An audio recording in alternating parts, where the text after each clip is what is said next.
Okay, so I just got out of Planet Fitness and did the water massage thing. Man, that is so good. I'm gonna tell you what. Oh, I almost fell asleep.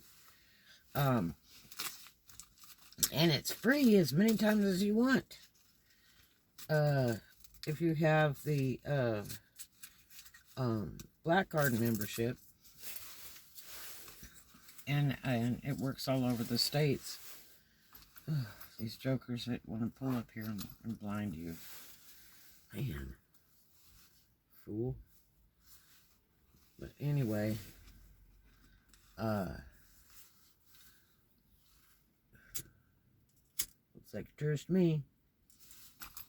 But anyway, I was talking to the guy that works at the desk because those chairs, I have to see if they sell them. Those chairs that they have in there, they have these big purple and yellow chairs that are a giant hand, which are really nifty, and they're probably plastic. I don't know. I don't think I've ever sat in one, but they would be neat if they were in gold and silver color and metal of some sort.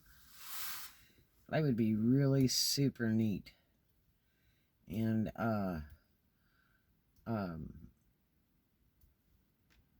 they may already have them, and they probably just did them in plastic, copied them in plastic for the gym or whatever. I don't know, but they're pretty cool. But they kind of remind me of the modern 70s furniture and styles. Everybody wanted kind of space age, out of the pictures, simplicity, away from antiques and all that kind of stuff. Just very round or rectilinear type things. A lot of glass, brass, and gold. And which I love that stuff today. I really do. I like, white carpet, white furniture, and white walls. That way everything you put inside is complemented or drawn your attention to than just a bunch of clutter or woodwork. But, yeah, so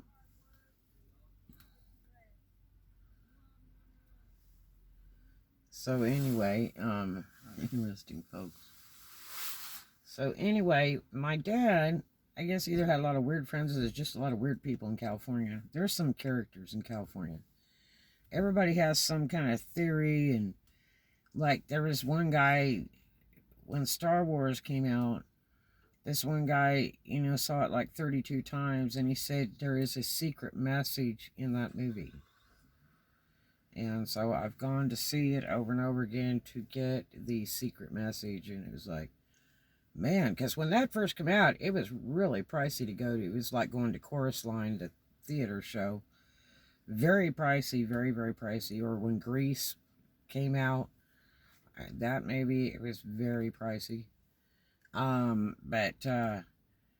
Yeah, so people were very interesting in California. I mean, you'll just stand there and somebody come off with some stuff and be rattling away, and you're just kind of standing there, and you're like trying to be real serious and be respectful, but it's like you're falling down laughing because they're hilarious, or they make absolutely zero sense, where you're thinking, are they really serious?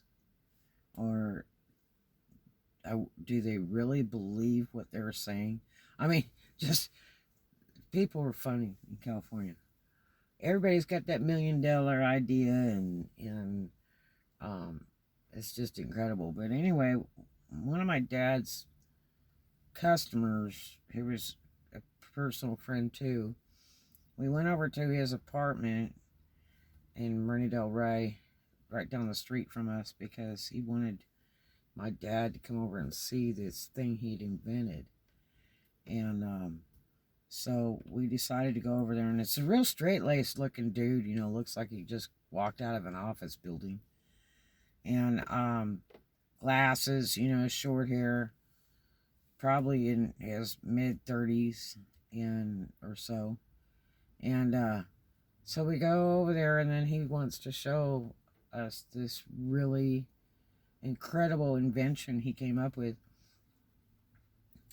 And it was, like, he was doing stuff with food, okay? Doing stuff with food. Sounds kinky already, right? No, really, he was doing stuff with fresh food. So, like, he would take, like, the one I remember the most was a club sandwich on white. You know, if you've ever seen it or ate a club sandwich, it's a huge thing. Stacked up with cheeses and meats and all that kind of stuff. And it's real pretty. And he took the sandwich and he put it in plastic. And I mean, it was like a block of plastic, clear plastic, which was like resin, I guess.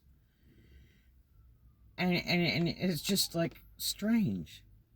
I mean, a whole sandwich you could have ate that had, you know, the sauces on it, the whole thing, the toasty bread, whatever.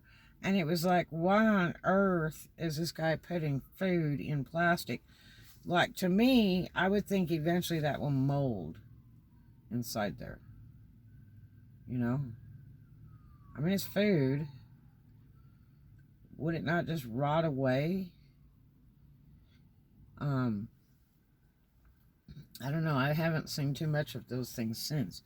But, yeah, you would take the whole sandwich and put it in this plastic, in this clear plastic, and then, you know, it's like a giant, you know, 5-inch big of square that it, you know, you use as a paperweight, decoration, whatever.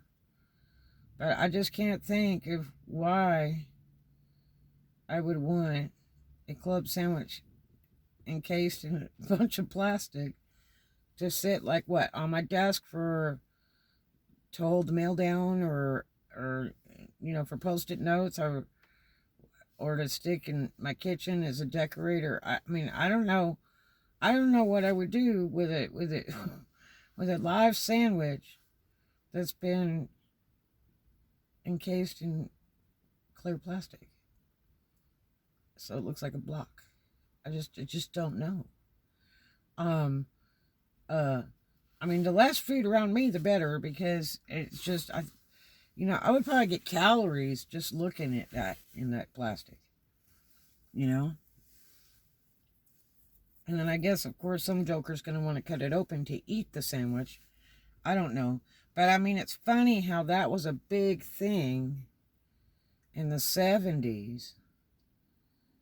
And then I guess it eventually evolved around and became like food displays today. There's some places you'll go in, Oriental places, you know, like even bakeries and stuff. They make the fake food and put it in a case. You come up, you want to buy it, and it's some decorator piece, you know. You know, like, you want a bagel, and they look really good, and they're shiny and everything, and that's not even real. It's like some styrofoam thing or a piece of wood they lacquered. It's not even food. They're just kind of like trying to show you what it looks like. I think it's good for, like, a restaurant. I mean, it looks cheap to me, but I think it's good for a restaurant to say, this is what you get. And they have all that stuff in plastic like that. So if you come in there and you want to order it to go or whatever, you can see it right there. This is what you get. And then you don't have spoilage or any of that. It's just like the grocery stores and that. You know, they have apples and they never look like that in your house.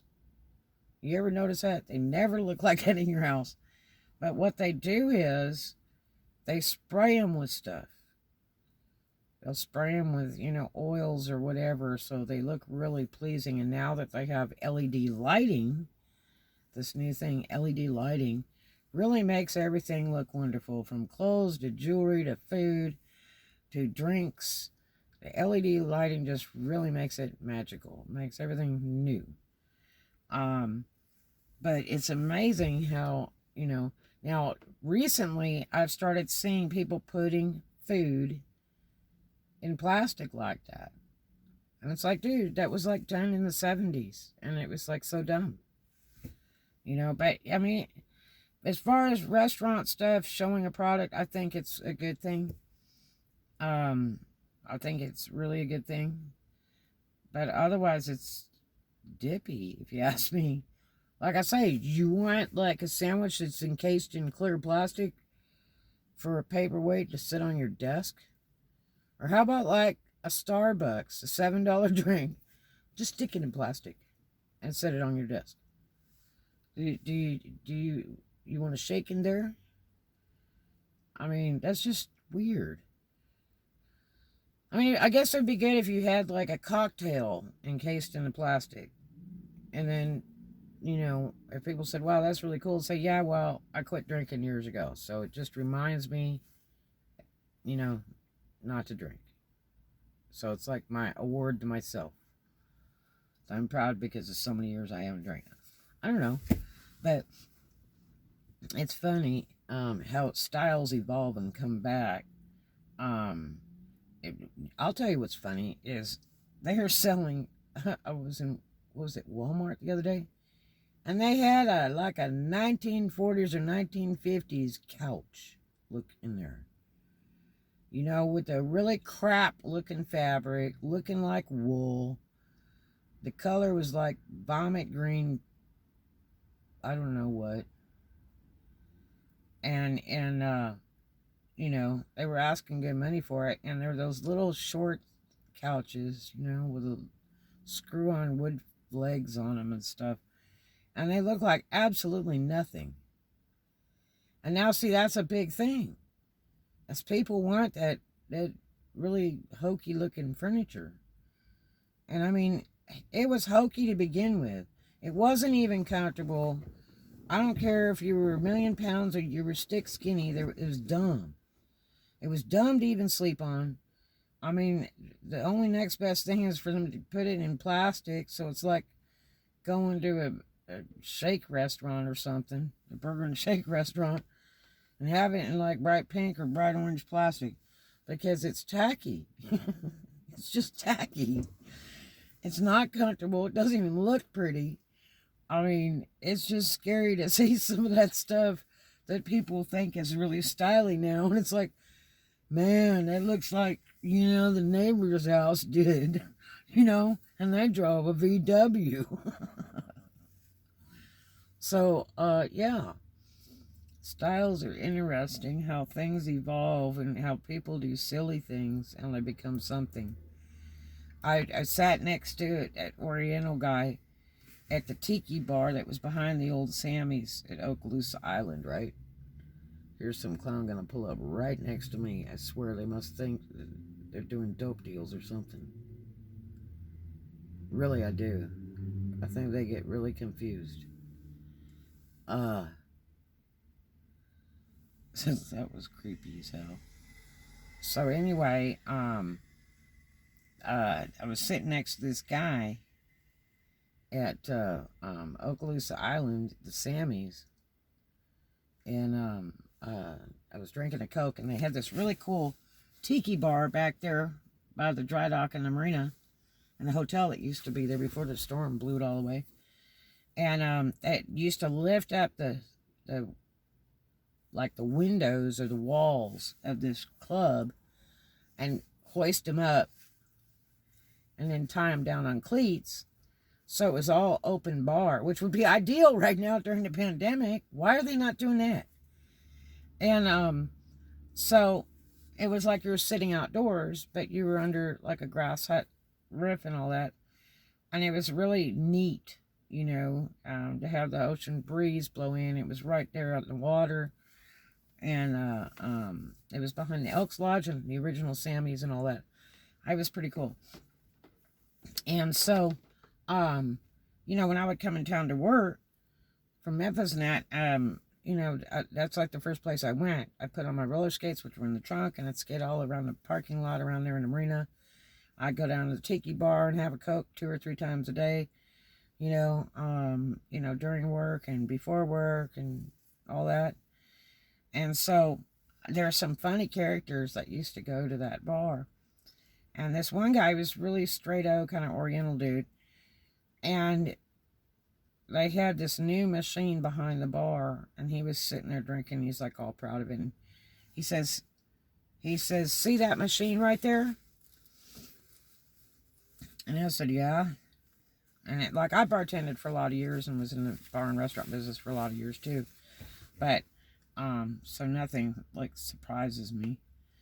And he says, yeah, see that machine back there? And it's this big thing. And, it's mixing stuff. And I was like, okay, so what about it? And I forget the name of it. I had his card too, which I probably still have it somewhere in my office stuff, to this day, because I don't throw anything away. And so he said, that machine right there is a frozen drink machine. And it was like, well, I mean, if you're a bartender, you know, a blender is a necessary item. And you do a ton of blender drinks, especially for women. And you better know how to mix, you know, blended drinks, for sure. It was either highballs or blended drinks. That's it. And so, he says, that machine makes the ice so you don't even have to use a blender. You just like pour the liquor in and then just put it was like an icy thing that you get at Circle K or whatever. Then you just put that in there and there's your drink. And he was like, huh? And he says, yeah. And I said, well, it sounds dumb to me. I said, that's why there's a blender behind the bar. And he goes, no. This is the wave of the future. And I was like, huh? And, I mean, it's a good thing I wasn't drinking, because if I was drinking, I'd probably agree with everything he said. But, you know, I quit drinking years ago, so I was like, you know, I'm drinking Coke and I'm 100% sober. And so I'm like going, no. And so he says, oh, no. He said, that machine is $3,000. But that takes care of everything as far as your blender drinks. And I went, yeah, right. I said, I'm just not seeing it. One, it takes entirely too much space. Two, I mean, it's just, I just am not seeing enough drinks that are frozen for a bar or a restaurant to spend that kind of money for something that just makes, you know, ground up ice. And, so, I mean, an ice machine's bad enough. They're expensive as they are. But who needs a big giant thing behind the bar? I mean, the biggest thing about a bar is try to get rid of the junk that's behind the bar. Because you start cluttering and putting more crap back there, more crap. There's more crap to clean. And it's just more crap. And so, I'm just like going, no. Well, guess what? Years later, everybody was into all these frozen things. Like, have you ever been to NOLA and gone to a gas station there and they have 32 flavors of icy drinks? That's those machines this guy invented. You go to like a Dodge's store and they have all those different flavors of drinks. That's the machines this guy invented. Yeah. And I thought it was so stupid years ago. But this guy had a really good idea. It just didn't work and where he thought it would work. I mean, I worked at Enrique's out in Reseda. I believe it was on Van Owen. And I worked there bartending for a guy named Bill Orris that was actually a customer of mine at a club I owned. And he was a manager out there. And he told me, you know, to come by whenever, anytime. He'd buy me lunch, dinner. And I went in there one day and said, how about a job? You know? And he gave me one, bartending. Because he thought I was a great bartender. He wouldn't let me waitress, nothing, bartending. And the best Mexican restaurant you ever ate at. Oh my gosh. I don't know if it's still there, but and surely he's not around any longer. I really doubt he's around any longer, because this was ages ago. And I bartended out there, and they had a really neat thing, where, you know, they did a ton of margaritas there, because it was a Mexican restaurant. And they did, you know, the margarita de fresa, all the different flavors, all that, you know. And so they had a really neat setup where the liquor and the mix came through the gun. So they mixed it up in a tank, and then it came through the gun. So all you had to do was shoot the stuff from the gun into the blender with some ice and blend it, and there it was. Boom. So, you know, you either had a salted rim or you didn't. The fruit ones were sugared rim, and then the bitter ones were the salted rim. Like the regular margarita was the salted rim, and then your fruit flavors were all sugar rimmed. But yeah, and that was really nice. Really made stuff easy. And it's a wonder why they didn't do all drinks like that. You know, where you just shot it into the blender. And then, you know, all these years later, most bars don't even have blenders. They just like go, what? You want what? Oh, we don't do that kind of stuff here. And in the South, a blender drink is made over the rocks. If you want a margarita, God, you know what they do? They put it in a glass with ice, and they pour it over that stuff and hand it to you. And it's like, what is this? Because that's the way they make them. You don't see a margarita that's blended that tastes all nice and frosty and yummy and looks pretty and like a snow cone. You get some bunch of stuff that's poured over ice. And that's supposed to be really cool. So, and I was never a big fan of tequila. That was not my thing. I think it tastes absolutely terrible. It tastes like something you take paint off with.